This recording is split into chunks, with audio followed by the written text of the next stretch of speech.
never listen to me. No one ever listens to me. Oh, what a film we came out of. Okay. Let's have a little bit of this is a little bit of story time here. More often than not, when we go to the movies, when we're making our way to the exits, we're usually talking about we're usually that excited about a movie that we've gone to see that we're talking about it pretty much right then and there. For this movie, we didn't say a single word until we left the building. I mean, I've never seen such a mean-spirited superhero movie, unless you count something like Watchmen of the same fucking director, or Kick-Ass or something. I've never seen such a mean-spirited mainstream superhero film that just leaves you feeling so empty and depressed afterwards. And in case you haven't figured it out, it's Batman v Superman: Dawn of Justice. Just look at the title. You know why you're here. I was not disappointed by Episode 1, The Phantom Menace. I hadn't been established. And here come the hate comments. Well, whatever. But I was young. I hadn't been in the Star Wars conversation for too long, and I had pretty much no desire. I was one of those that had a complete blank slate when Episode 1 came out. I wasn't even disappointed by the Transformers, the Michael Bay Transformers. I didn't grow up with Generation 1. I didn't necessarily get the connection that so many people who railed against Michael Bay's inclusion on that film series wound up getting. But this is probably the most disappointing movie that I have come out of. More disappointing than The Last Airbender. Yes. Oh. Yes. I'm going there. Oh. I am going there because here's the thing. When it comes to The Last Airbender, that was a fool's errand of a movie trying to smush 20 episodes of a season into what, 2 hours? Thereabout. Pretty much that. This is a pair-up that we have seen done successfully in dozens of animated movies. You know what we did last night? We watched the World's Finest from Superman and Batman, the animated series. Exactly. That's how you do it. It's like, how in heaven's name do you end up making something that is just so... It feels like that it wants to be something, but it's nothing. It's just, This movie made him pull his hair out. I mean, oh my god. All right. Where do we begin? This movie is so grim and depressing. Do DC and Warner's not understand their property anymore? Here's the thing with DC Comics. Here's the thing with DC Comics. Yes, there are some dark and gritty times. Particularly in Batman titles, but yeah, in some of the crossover stuff, there's grim stuff as well. Very dark stuff. Usually written by idiot writers or editors. Cry for Justice. Countdown. See, now they're just going to think we're echoing Linkar. Sorry, I had to at least get a couple of digs in there. Although I could also say Amazon's Attack, which was a disaster from top to bottom. There have been grim stuff. And yes, the heroes in DC Comics are treated almost as if they're gods among men. Yes. But there is so much hope and optimism and levity in all the other stuff. This is Superman. The guy that we're supposed to look up to as an aspiration of what we should be, what mankind should be. And instead, he's seen as a potential threat to all humanity, not by just someone like Lex Luthor, but half the world in this movie. That was when these first trailers came out. I had at the very least some defense of what they were doing, given how our society as a whole, and please don't think I'm trying to bring politics into this, but how our society as a whole deals with threats and outsiders. I didn't think that the direction that they were taking was a bad one, and if it had been allowed to play out, it actually might have been something interesting. But instead, Zack Snyder felt it was more important to play games with a jar of piss. Oh my god. And so anyone who knows about this, no, we're not gonna shy away from spoilers. Yes, because this one spoilers ahead. Because this movie doesn't deserve a spoiler warning. It deserves to be spoiled over and over again so that no one else dares go see it again. Oh my god. Oh. Yeah, they had two major inspirations for this film. The Dark Knight Returns and the death of Superman.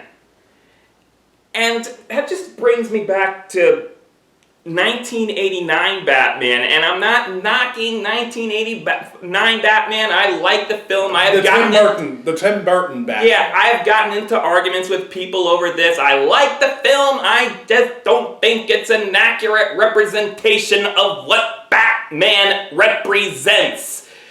And on that movie, Tim Burton's inspiration, and he's never read a fucking comic book, was The Dark Knight Returns, again, because it was big at the time, and The Killing Joke. It's only two, and there is so much history behind these characters. And, even all these years later, they're bringing Batman down to this level where he's not above killing criminals if they get in his way. And people just, when I argue with people over this, they just go like, oh, well, he killed originally in the comics. 1 year out of 75 plus years, that's what you go, but that's what they originally intended. First of all, there is no they. Bill Finger did all the writings and the stories. Bob Kane came up with a name and drew it. Which I will admit, at the very least, it is actually very nice, if nothing else, to finally see Bill Finger getting the credit he has long deserved. If we're going by this logic, oh, he killed originally in the comics, then should we bring Superman down to where he can't fly? Really? They did that at least initially when he finally discovered his powers in Man of Steel. But even then, they handled him learning how to use his powers, I think, fairly well. Here's something. Despite all of its problems and despite all the controversy around it, I actually like Man of Steel.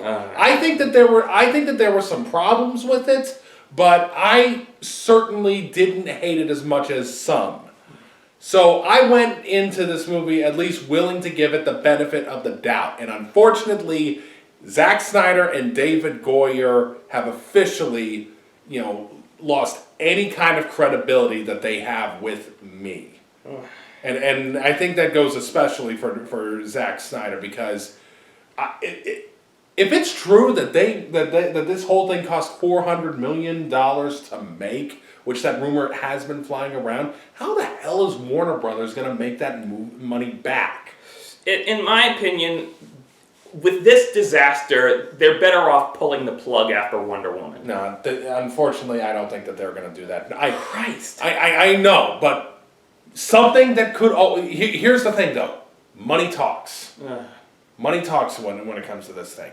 I think that there could be a chance that they see that if this hits hard for not just this, but Suicide Squad as well, I guarantee you that Warner Brothers is going to have to look at themselves and say, oh crap, we got to figure out something. Because... You think? Well, yeah, but at the same time, here's the thing that they should have done. Which, at the very least, you have... I mean, I think that what's so baffling about this whole thing, there was a blueprint on how to do this. There is a blueprint on how you do the superhero team up build up done to perfection with the folks that are owned by the mouse. Mm-hmm. I mean, let's face reality here, folks. Iron Man, Thor, Iron Man 2, Incredible Hulk, Captain America, Avengers, and then what did they do? And then what did they do after that? You had Iron Man 3, Captain America, Winter Soldier, Guardians of the Galaxy, and you can say what you want about Thor 2 and Age of Ultron, but I would much rather sit through about 1 million more showings of those movies than spend one more dime on Batman v Superman ever again. Oh, there's so many problems with. Okay, let's start rifling through all the plot problems that we had with this. Oh, okay. First off, the dream sequences and the hallucinations. Oh my God! What the fuck? They were so obnoxious and so just ham-fisted. What was the purpose of that? What? Lois is the key. The fucking key to what? Key to what? I mean, what? Was that the Flash in the Speed Force? Maybe. Have they cast him already? I thought they did, and then later on we actually see. Oh God, you want to talk about how to poorly handle cameos? The way that they handle the cameos for Flash, Cyborg, and Aquaman in this thing. Talk about taking yourself out of the movie. They're essentially mini trailers. Little teasers that would have been better off. Thrown online on a viral website. Oh yeah. And one thing that gets on my nerves with this universe, and I had the same problem with Smallville after it started taking place solely in Metropolis, was that you've got all these superpowered humans already in this universe. Batman, Wonder Woman, and these other guys. And Superman, fucking Superman, is the new kid on the block. Doesn't make much sense to me. I mean, I brought up the idea of doing Superman should be the inspiration for these people. I mean, I brought up the example of maybe doing something like, say, the original Captain America movie, which, I think that could actually be a good way to do it, but, that your mileage may vary on that, but no. Superman doesn't work as a period piece. Maybe not. I don't know. Wonder Woman, that's another thing. Well, I mean, at the very least, seeing some of the production photos and at least knowing that Snyder and Goyer are not working on that movie, that gives me at least some hope for that movie. And I'm also kind of interested to see how they manage this thing now actually taking place in World War I rather than World War II. Mm-hmm. So I'm at the very least cautious about that one, but I'm not going to allow myself to get excited because I'll say this much. If Zack Snyder is still going to be the director on Justice League, I am not going. And the fact that these heroes have been around, Batman has been operating for 20 years in this. In fact, Joker's already killed Robin. Yeah, isn't that so? Okay. Robin's dead. Jimmy Olsen gets killed. Oh my fucking God. Yeah, they don't say it's Jimmy Olsen in the film, but it's fucking Jimmy Olsen. They've confirmed it. Yeah, they confirmed it. And it's just pretty much just a flying fuck you to anyone who maybe appreciates those kinds of characters. And Snyder's defense of it was, we really don't have a lot of room for this character, but that doesn't mean we can't have fun with him. That's fun? Shooting him making him as a CIA agent and shooting him in the fucking head. That's fun?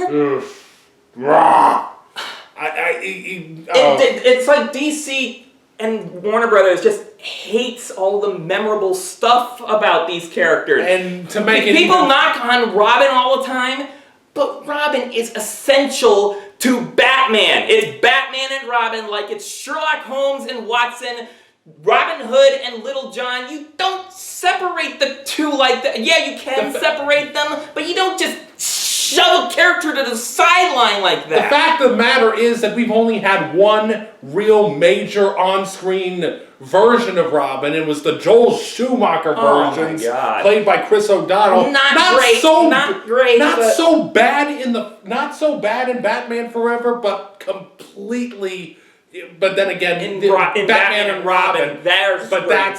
but you know what? That whole thing was just a whole flipping disaster from top to So bottom. is this. Yeah, this one. I honestly, I think. Okay, you want to know how bad this movie is? I'd much rather watch Batman and Robin than watch this movie again. It's that bad. It's that bad. At the very least, there's some fun with Batman and Robin. You can laugh at it. There's some Adam West style fun that you can have with that movie. I mean, okay, yes, Schwarzenegger and Uma Thurman are wasted as the villains in that.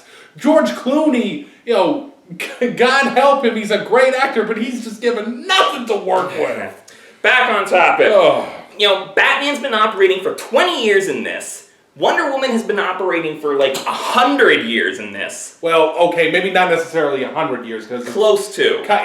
she's established as being around since then, but then she says that she's kind of shut herself off from helping others like that, which would kind of come at odds as to mean like, wait, she wasn't active in World War II, which is kind of going against the mythos of her original story. But bottom line, they've been doing this for so long, or been around for so long. How are we supposed to relate to these characters without an introduction film? And that's going to be even worse for Suicide Squad, because you've got all these Batman villains that have already been captured by Batman.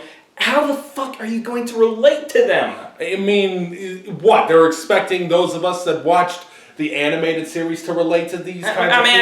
I mean, for heaven's sakes, it feels like that's the only reason that Harley Quinn is in that movie to begin with. Is that this is the first time someone's actually bringing her to the screen. At least in film. Yeah, you know what I mean. Yeah. A major motion picture. Yeah, and I say relate to the villains like you're supposed to relate to. I mean, you know, give them some kind of gravitas. Being introduced to these guys, other than just saying, these are guys that were captured by Batman. Why else was Loki such a great villain in the original Avengers movie? Because we had already known him. Mm-hmm. We had seen in the original Thor movie that he was this manipulator, this cunning scoundrel that would, you know, double cross at a moment's notice just for power. And it led into his role in Avengers being the major villain perfectly, which, let's be fair, I do feel like that's one of the biggest drawbacks to Age of Ultron, is that Ultron could have been done a little bit better. Could have been. But, you know, that, again, off topic. Okay, here's one thing that I will say about this. Mm-hmm. I'm not going to put any of the failings of this movie on Ben Affleck, Henry Cavill, Amy Adams, Gal Gadot, or whatever the heck her name is, Jesse Eisenberg, or any of the actors that are in this movie. Cavill, I'll admit, is a fine Superman. Affleck, he's decent. I can live with him as Batman. It's the story they're Jeremy giving. Irons is... I actually really liked Jeremy Irons as Alfred. But again, here's the thing. They were given nothing. Snyder and David Goyer absolutely blew this. No two ways about it. Problems with the films. The film jumps around all over the place. Like, it's hard to keep track of what's going on in this film. Okay. Doomsday. Okay, I like the idea that Doomsday is created from General Zod. That's an interesting twist. Human blood mixed with Kryptonian blood creates indestructible rock monster. What? Huh?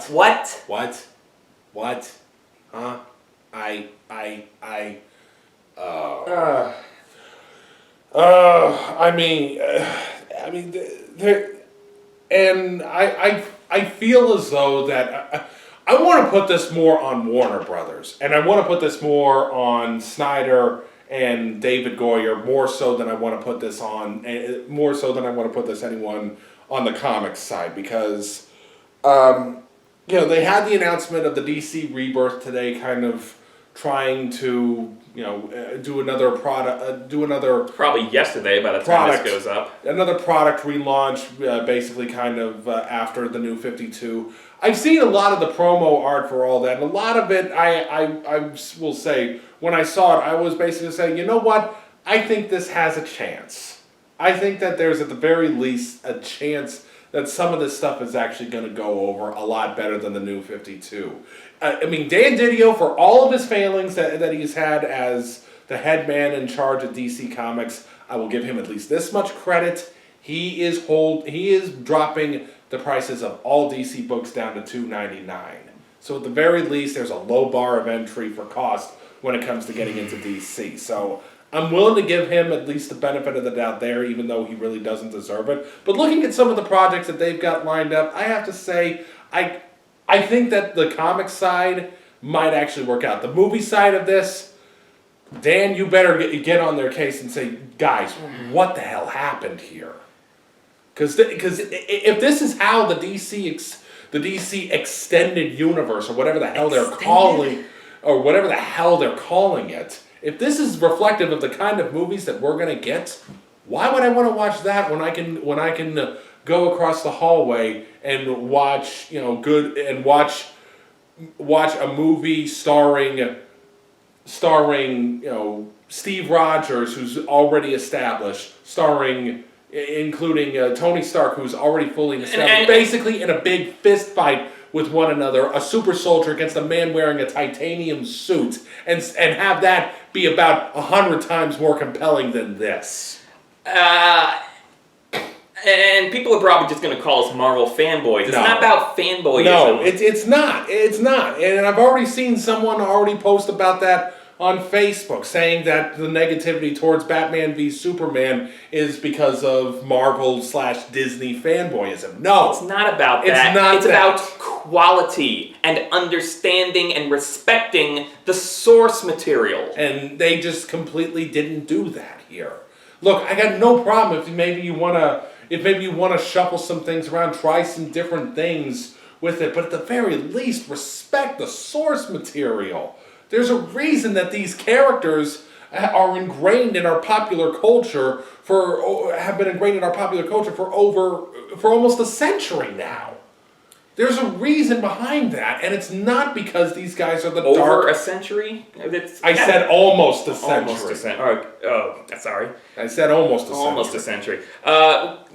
75 plus years or something. Yeah, but you know what I'm talking about.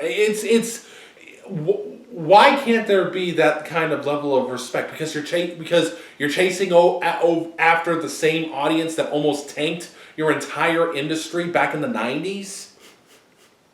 I mean... And the fact that they were going from Man of Steel straight into a Batman-Superman crossover. Yeah. And the red flag should have been waving right from the start. And just those mini trailers of these other characters. This is not world building. No. This is going, we need to catch up to Marvel! Gotta catch up! Yeah, because they dragged their feet, and of course they fucked up the first time by making Green Lantern a pile of shit. Thank God there's Deadpool for Ryan Reynolds now. Now let's talk about the elephant in the room. Yeah. The death of Superman. You make this entire thing. Say that you're going to put up this entire franchise to basically say, oh, we're going to try to make this whole Justice League type franchise, and that's great. But maybe he'll return. The trailers show Doomsday, but even I'm thinking when he shows up, you say, okay, Doomsday's cool. They're not going to do something so stupid as to kill Superman. They're going to give him a near death. Exactly. They're going to give him what almost like what Tony Stark had in Avengers. No. Or hell, even Superman Returns. Oh, that's enough. Yeah. I mean, I almost forgot about that one. But no, I thought that was how that they were going to do it. But they actually went ahead and they did it. They killed him. They had Doomsday kill him. They had that, and then they had that little tease at the end where the heartbeat echoes, and you see the dirt thrown on the casket, levitating. Fuck off! What the fuck? The point was the death then. That's what they did at the end of X-Men Last Stand. Where the chess piece moves when Magneto's supposed to be cured. Oh my god. God, this is... I mean, oh... Fucking hell. And, the whole fight, they needed this kryptonite spear to kill Doomsday. And, and Batman's the one that figures out, we need that spear. But it's all the way back in Gotham. And by the way, I do kind of like the idea of Gotham being across the bay from Metropolis because it's convenient for the plot. But for no other reason. We've never established... I don't think it's ever been established. If they can be anywhere, if they're across the bay from each other, then I don't give a shit. I suppose. It just seems so... But yeah, Batman realizes, we need that kryptonite spear. Automatically, Lois Lane, who fucking threw it in the water in the first place... For no adequately explained reason. Other than she doesn't like it. It almost killed Superman. She's immediately going after it. No one... Batman's the one that figured it out. She's immediately going after it. Superman's automatically going after it. The plot is so full of holes. So full of holes. Like, she comes to Lex Luthor. I figured out your plan. How? How did you do... It's just an absolute train wreck, folks. This was a movie... Lex Luthor knows who Batman and Superman are? Yeah, that's... What? That's bullshit on a level I have not seen in years. He could tell anybody. And why wouldn't he tell anybody? Oh my god. It was bad enough Lois figuring out who he was in Man of Steel. And here's something that I will honestly say. I'm sorry. Jesse Eisenberg is a fine actor, and I mean absolutely no ill will towards him whatsoever. But god damn it, was this about the worst interpretation of Lex Luthor that you could have possibly come up with. And I find it hilarious at the end when he's in prison, they shave his head. That's how he's bald. That's not baldness. That's just being shaved. Are you implying he's actually going to say, I kind of like this look?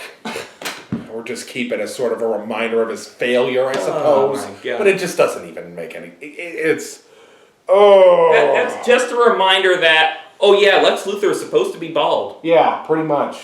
Like the original Superman film, they had him wearing wigs all the time because, Gene Hackman, he didn't want to wear a bald cap that much. And those were fine movies. Gene Hackman was a fine Lex Luthor. They were, and I often wonder how good Superman 2 would have been if the studio had fucking let Richard Donner go unobstructed. Well, we've got that Donner cut. Still, overall, it's just this movie is just an absolute mess, and I can't. Someone basically said in their review that as a fan of these characters, I just feel tired right now. And you know what? I feel tired as well. But you know what? Else? There's light on the horizon. Civil War's coming up, and I can't wait for May to come so that the Russo brothers can basically give Zack Snyder the stink eye and basically say, "Hey, bastard, this is how you fucking do it." Because I think that's what we all want. We want to see the Russos hit a home run for the second time after they hit the home run with Winter Soldier. Right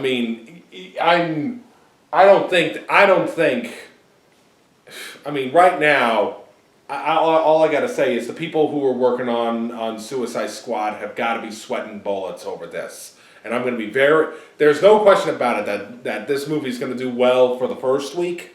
I'm very interested to see how it does in consecutive weeks. Let's see how it does in week 2. Does it get beat out by another movie? Does it still stay number 1? How far is the drop from the probably $100+ million box office it's going to take this weekend? Even then, it's probably not even going to be enough. even then, there's a good chance that that it may not break even if this whole thing took over $400,000 to make. $400 million, I should say. I hope it flops. I hope it bombs. I mean, it's not often that we see this, and this is talking from someone, from a couple of folks who, I mean, let's wrap things up. We could go on. We really could go on, but just overall, there's, I hate everything says, have you ever seen a movie so bad that it just leaves a pit, Search for the worst. in your stomach, and a search for the worst series? This is definitely one of those movies. I feel robbed. So, and you know what? I'll give you one last little plug. If you want a good version of this kind of a story, go hunt down World's Finest. We'll throw the links to not only just the movie sold by itself, but as well the Superman animated series box set that it was a part of. Seriously, go watch that. Almost 20 years later, that series still holds up so well, and it's about 1,000,000 times better than anything that we're going to get from Zack Snyder. As far as I'm concerned, both Snyder and Goyer should be taken off of any future DC projects. Goyer doesn't even understand She-Hulk. And yet that guy has made a career out of writing comic book movies somehow. Just... Well, good night, everybody.